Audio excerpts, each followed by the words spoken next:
Hi, this is Majinoni, and here's my review for Daredevil 512. I'm sorry, 510. This is the ongoing Shadowland storyline, and there's gonna be some spoilers. So if you haven't read your book, come back later and watch the video.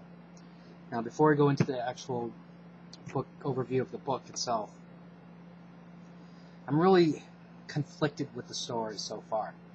On one hand, I think there's some really good things coming out of Shadowland. On the other hand, I'm thinking, why am I buying this? It seems to me like I kind of sense the direction it's going to go, and I'm going to be feeling cheated when it's done.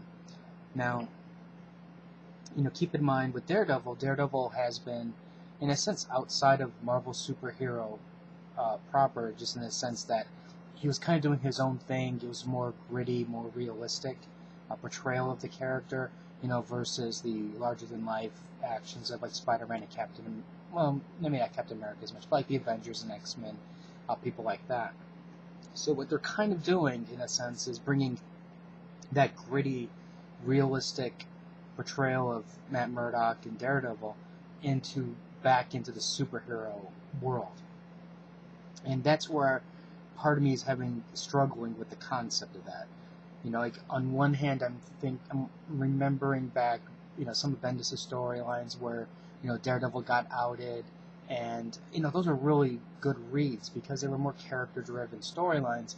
And now all I'm seeing in the back of my head, okay, we're gonna get the Jester again, we're gonna get Stilt Man, we're gonna get Owl Man, and so on and so on.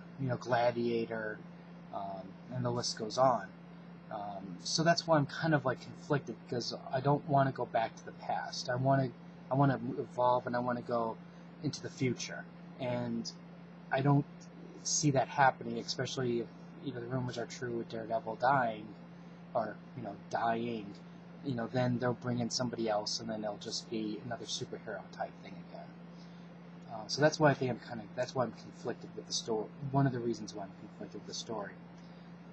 The other thing I'm conflicted with is the fact that you have to buy all these different miniseries, and I'm honestly, I'm tapped. I just can't handle that many miniseries. I understand some of these are good. They looked really good when I was going through it, especially the one with what's his name, Shroud on the cover coming down on that one guy. I was like, whoa, this actually looks pretty entertaining. But it's just, it's just too much. I'm getting like really, really burned out with these multi-part storylines.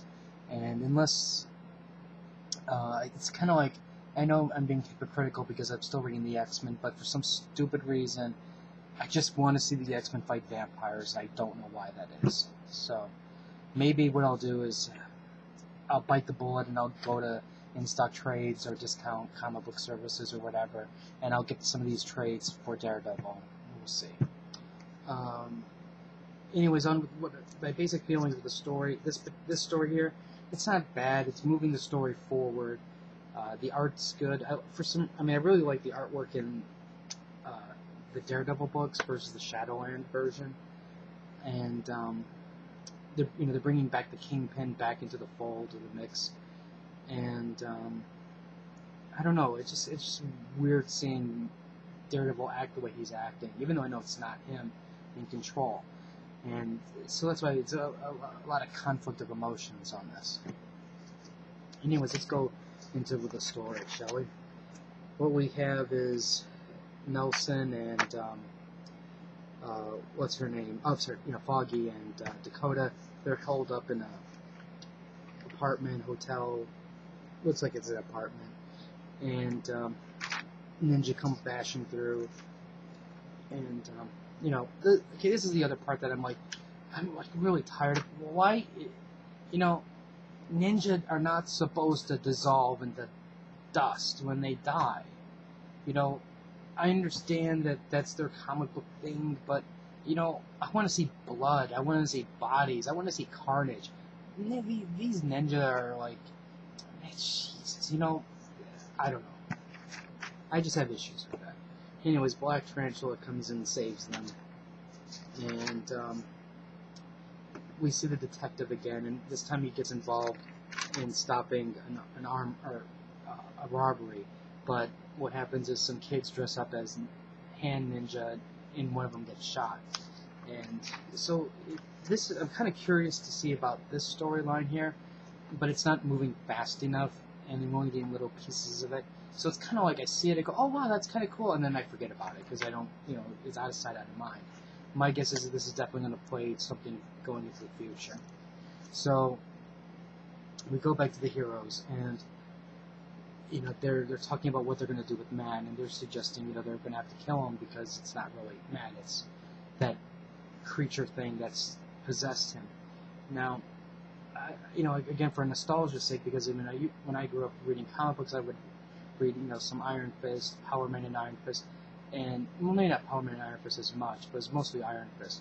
I kind of like Danny Rand, and then I want to see more of his character, not modernized in its own, like that crazy, not really crazy, but that recent miniseries. I just want to see ass-kicking Iron Fist versus super villains for some strange reason. Now, this is where the Kingpin comes back, and he's basically gloating to him, saying, I told you so. We're going to have to do things up my way now. Now, one thing I'm like going, okay, you got your ass handed to you by Spider-Man, and why are why do you have this much power still? I mean, I understand that it's the Kingpin, and, they need somebody in charge of everything, the underground, but, personally, I think it's time to get somebody else. Like what they did with the Rose back with the Amazing Spider-Man. Bring up another character. Somebody, not the Hood, because, the Hood's, they've already proven the Hood's a joke, once he lost his power. So they need somebody who's strong like the Kingpin, very charismatic, somebody who can, kick ass. That's what I want. I want to see a rival to the Wilson Fisk. So we go back to Daredevil. He's got his two ninjas now, Elektra and Typhoid Mary. There's already, Black Tarantula's already showing some descent.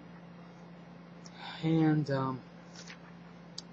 anyways, you have Dakota and Foggy, they're driving away, and they basically run into a mob, and the mob starts attacking them. And the ninja come in, and then, the Black Tarantula is like, oh, we got reinforcements. And, she's like, well, Matt wants everybody dead. Anybody who's, basically breaking the lock and wants them killed, that he's like, what? And that's when he gets backstabbed, literally. He stabs her, or she stabs him right through the back. He falls, and, is he dead? Is he not dead? I don't know. We'll see what happens, I guess. I mean, to be honest with you, I really like this picture. This is a really cool picture. I like the way the glass is, then the blood splatter.